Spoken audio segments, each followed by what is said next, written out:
What is going on, guys? It's your dude Shopmaster, resident OG gamer, and today I want to talk about my impressions of the Madden NFL 21 beta that ended yesterday or Sunday. Or I don't know when you're watching this video, but it ended. Is no more, and I'm a little bit sad. I mean, I enjoyed the Madden 21 beta. Of course, there were some things that I liked, some things that I didn't like. We're going to get to all of that. Before I talk about that, stick that like button, subscribe to the channel if you like the video.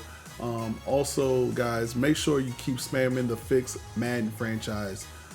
As we get closer and closer, we need to hear something from EA about what they're going to do with franchise mode.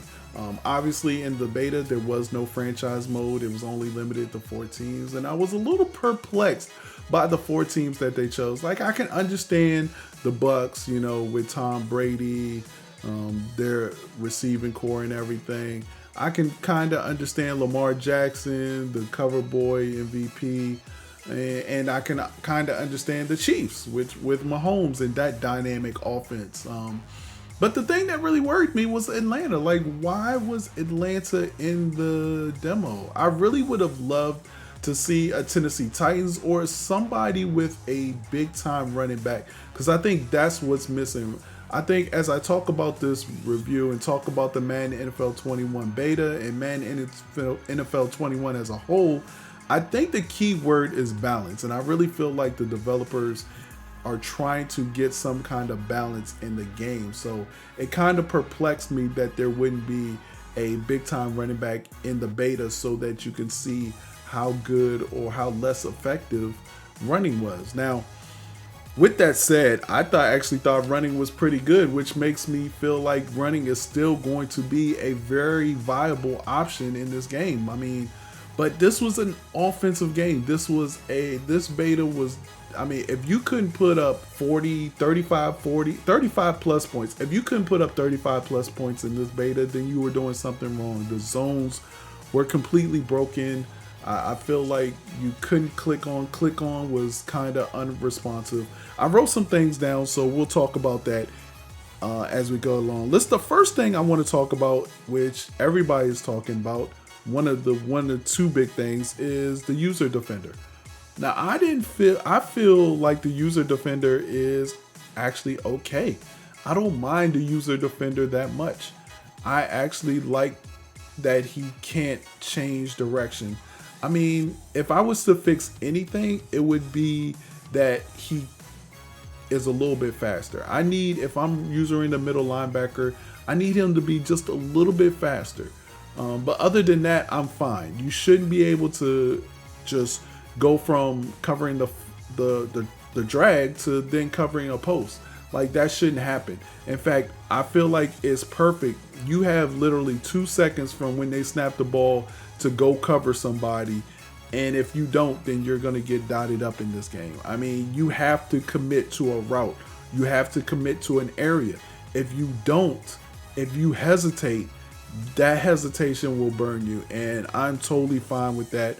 You know, they took out the elusiveness rating, and now they have a change of direction rating, which causes players to have to deaccelerate, sort of break down before they can change directions and go a different direction. EA, if you're listening, do not change this.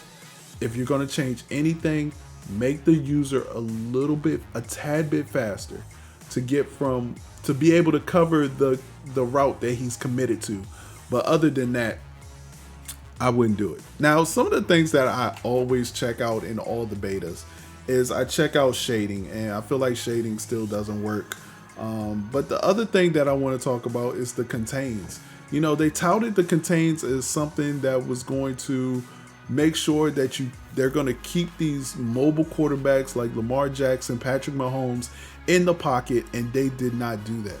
I mean, and I talked about this before, like, you can write something in a blog and it sounds perfect. It's exactly what everybody's asking for, but it's about executing.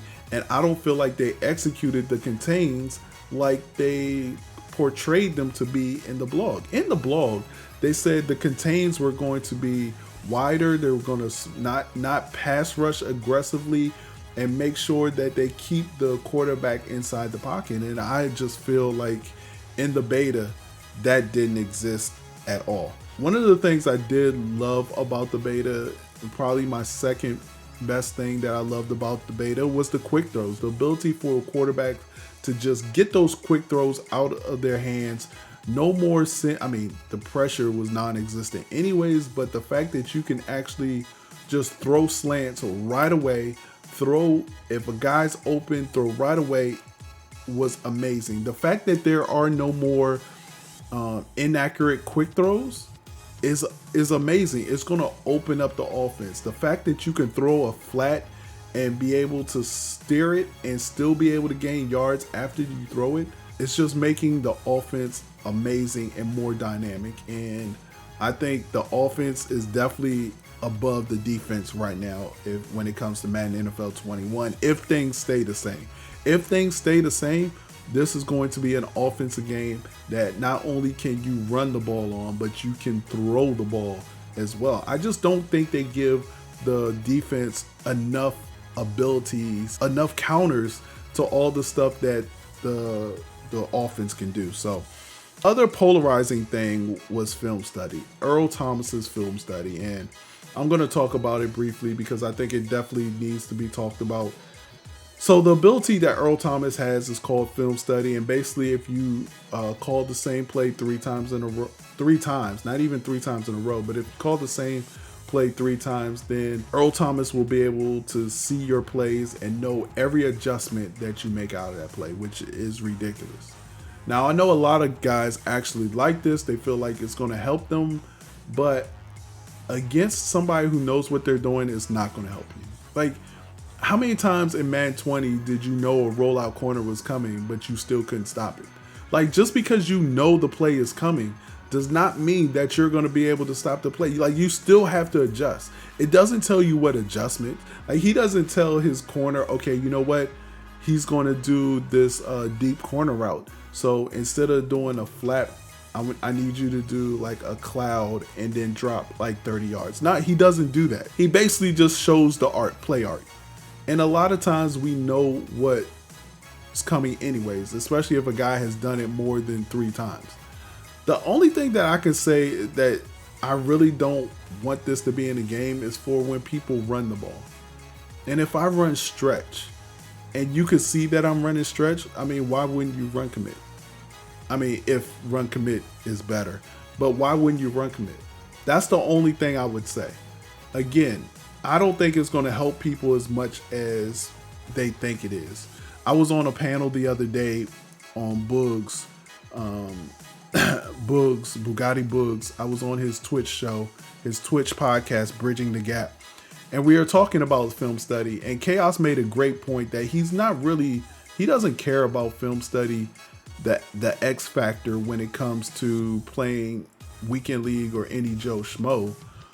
But he fears it when he has to play somebody like Adrini, like another Madden Pro who knows the adjustments that need to be made when somebody calls a specific route combo or a specific, blocking assignment. So I think that's where it's going to be detrimental. I think guys who are just casual guys, I don't think it's going to really make a difference for them. If the guy is better than you, then he's going to be able to run the same play and still be able to dot you up. Yes, you'll know, what the routes are, and you'll know, this and that, but do you know what adjustment to make to stop it? And I think that's where people kind of get that mixed up, because I don't think it's going to make a difference. I actually don't care if it's going to be in the game, but I really doubt that it's going to be in the game, and I wonder how many other players are going to have that X factor. I just don't think it's going to be in the game. I don't think it's going to make it, but I digress. That's how I feel about the film study. One of the other big improvements that I really liked was the zone drops. There definitely was a bug that reset zones. And I love the idea of, if a guy is doing a rollout corner, to be able to say, you know what, I'm done with you throwing rollout corners. I'm going to drop this zone back 30 yards to guard against that. The thing about it is that, with that said, the flats are so nice this year. The fact that you can throw a flat and still gain 6, 7, maybe even pop it for, more than that will, I think, reduce the amount of guys really using that function. I think guys will use that function, but I wonder how many guys are going to take the flats. Like now is, I think in Madden 21, this is the time to take the flats, take the drag routes, because they're going to be open all day because guys are going to just drop back, especially if they're trying to guard rollout corners and such. So let's talk about throw out of the sack. I'm not a big fan of the throw out of the sack, to be honest with you. I think it does more harm than good. I still completed my fair amount of passes, even though I got hit and I threw out of a sack. So I think it's going to be one of those things where people are going to have to judge, do I take the sack or do I try to throw it? Like if the guy is wide open, then I'm going to throw it. If maybe he's covered, then maybe I just go ahead and take this sack and not risk interception. But I feel like it's still a little buggy. I did see like guys throwing the ball when they're like wrapped up. Like it is going to the extreme left.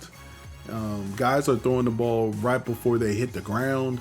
They're throwing the ball when there's no way they should have gotten the ball off. So we went from not being able to throw the ball at all when somebody got even close to us to now being able to throw the ball with guys just wrapped and draped all over the quarterback. I think they just need to tune it a little bit.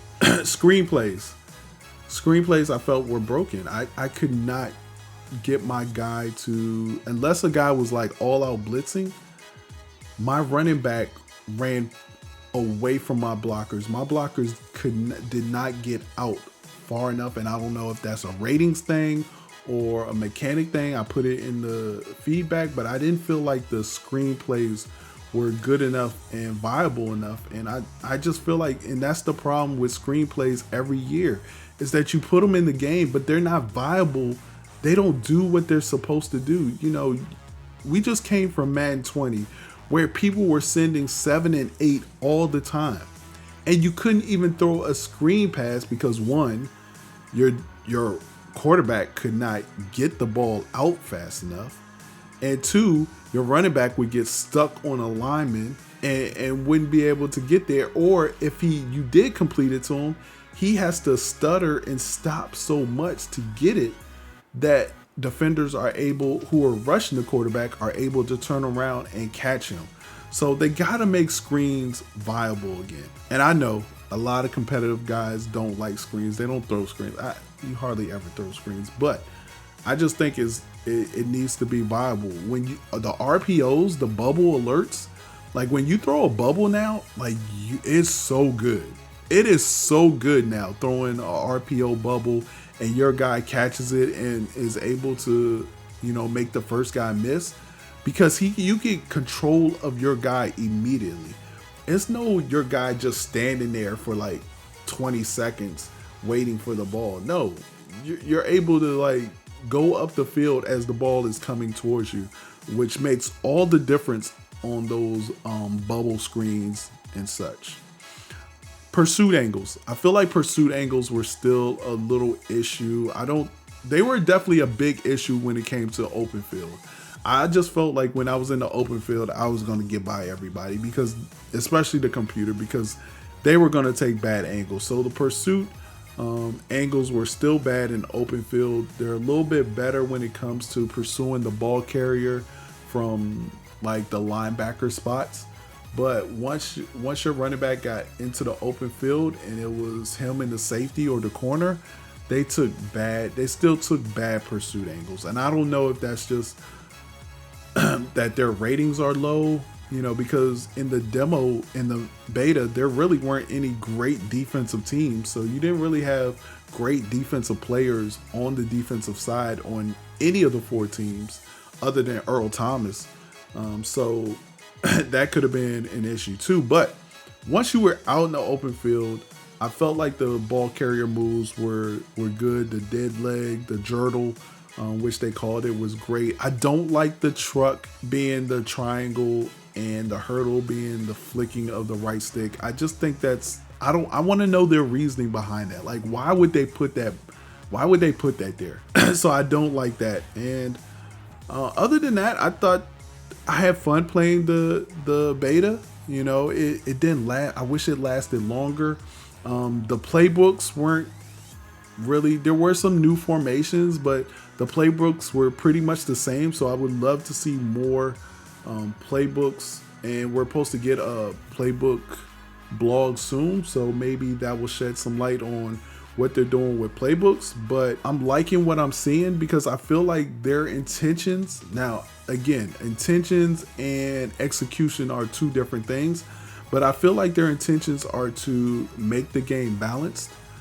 Here's some suggestions though that I just thought of. With the zone drop, I would love to be able to only zone drop one side, or zone, or like if I know they're going to the right. I wish there was a way to, you know, set it, but be able to set it like right there on the, like a audible or a hot route. I want to be able to hot route my guy, and instead of a cloud flat, put him on a special flat or a special cloud. You know, something that allows me to say, okay, he's coming out in this formation. Oh, you know what? Now I know what he's going to do. But by that time, it's too late. You don't have the option to change that guy's drop zone depth right there. Like, you have to wait until the play's over to go into it and then set it. And then there's resetting. So again, with the film study, I don't think it's going to make the game. But again, all in all, I thought it was a great. No franchise mode, of course. So still bummed about that. Still got to fight the good fight. Hashtag fix Madden franchise. But guys, let me know what you think in the comment section below. Stick that like button, subscribe to the channel. What did you think about the Madden 21 beta, and what things do you want to be fixed from it, or want nothing to change from it? You know, I'm really curious about this running game. I think people are sleeping and thinking, oh man, this is definitely a passing game, which it is because the zones are bad. But I got a feeling that the zones are going to be tightened up once launch comes, and the running game might be the way to go again. So guys, this is your dude Shopmaster, Resident OG Gamer. These are my beta impressions for Madden NFL 21. Hope you enjoyed it. I will check with you guys out later. This is your dude. I'm out. Peace.